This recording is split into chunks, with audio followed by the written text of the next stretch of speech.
Effort చెయ్యలేక చేస్తున్నారు.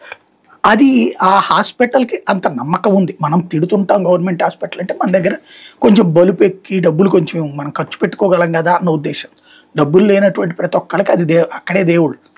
సరే staff behaviour వల్ల కొంత వాటికి నెగిటివ్ ఉంటుంది, క్లీనింగ్ విషయాల్లోనూ లేకపోతే మ్యాన్ పవర్ లేక మోసేటటువంటి వాళ్ళు లేక ఇట్లాంటిది ఇబ్బంది పెట్టేటటువంటి దాంట్లో ఒప్పుకుంటాను నేను. అది ఎందుకు మ్యాన్ పవర్ లేకపోవడం, ఎందుకు డబ్బులు లేకపోవడం.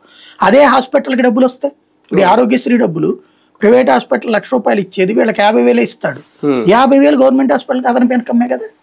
చేతికి వస్తే వీళ్ళు ఎంత ఫెసిలిటీ కల్పించవచ్చు. 10 మంది స్టాఫ్ని రేపు పొద్దున అవుట్ సోర్సింగ్.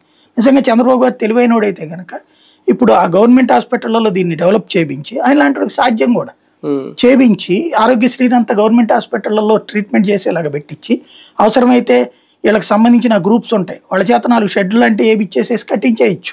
అంటే షెడ్ అంటే ఇప్పుడు దాని పేరేమంటారు, మన పెళ్లిళ్ళు చేసేటటువంటి కూడా ఏమున్నాయని కళ్యాణ మండపాలు పెడుతున్నారు, కన్వెన్షన్ హాల్స్ ఎట్ట కడుతున్నారు, అమెరికా గోడలు అయ్యే కదా. అట్లాంటి గవర్నమెంట్ హాస్పిటల్ దగ్గర వీళ్ళు కట్టలేరా? కావాలంటే అవుట్ సోర్సింగ్ ఇస్తానయ్యా డబ్బులు పెట్టుకున్నాయి అంటే వీళ్ళ పార్టీ వాళ్ళే వీళ్ళ సామాజిక వర్గం వాళ్ళే బోర్డు పెట్టేస్తారు.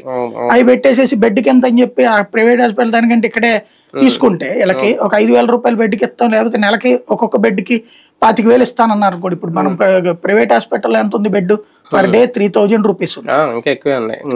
రూమ్ అయితే కనుక 5,000 రూపాయలు, సింగిల్ రూమ్ అయితే కనుక 10,000 రూపాయలు, ఈ రేంజ్ లో వసూలు చేస్తాను. అదేదో 1,000 రూపాయలు ఇస్తానా మీకు బెడ్, 50 బెడ్లు 100 బెడ్లు పెట్టండి మీరు అంటే, ఓ 4 బిల్డింగ్ 4 కట్టండి అంటే వీళ్ళే తీసుకెళ్లి అమర్చి మరి 3 నెలలు తిరిగేటప్పుడు కట్టేస్తారు. తెలుగుదేశానికి అనుకూలమైనటువంటి కట్టుబడేస్తారు. అట్లాగే ఈ డాక్టర్లందరికీ మీకు తలా 10,000 25,000 ఇస్తానాయా, ఇప్పుడు ప్రైవేట్ వాళ్ళకి ఎంత ఇస్తున్నాను అంతకంటే 10,000 ఇస్తానంటే కనుక ఇది మొత్తం ఆరోగ్యశ్రీ గురించి అసలు టెన్షన్ పడకుండా వెళ్ళిపోవచ్చు. అలాంటి సిస్టమ్ అతను అనుకుంది. ప్రైవేట్ ఇది గవర్నమెంట్ హాస్పిటల్స్ ని డెవలప్ చేసి ప్రైవేట్ హాస్పిటల్స్ భారం తగ్గించుకుని అది అనేది దానికోసమే తీసుకొచ్చింది హాస్పిటల్.